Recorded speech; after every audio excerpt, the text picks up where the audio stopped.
Hello dear subscribers, today I will tell you how you can fix security certificate error on websites in Windows.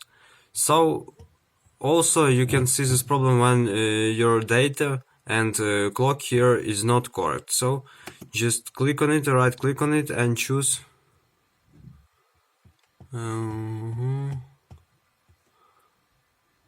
so we can't open it from this one.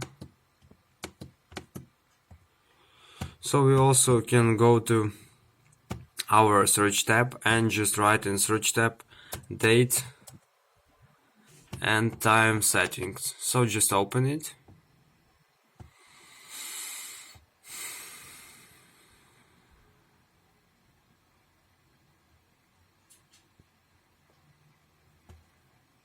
Here you choose set time automatically on, you choose off.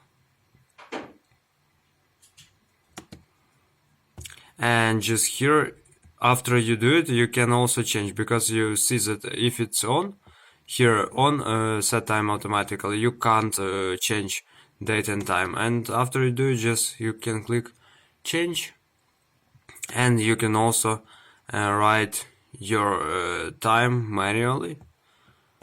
After you do it, just click change,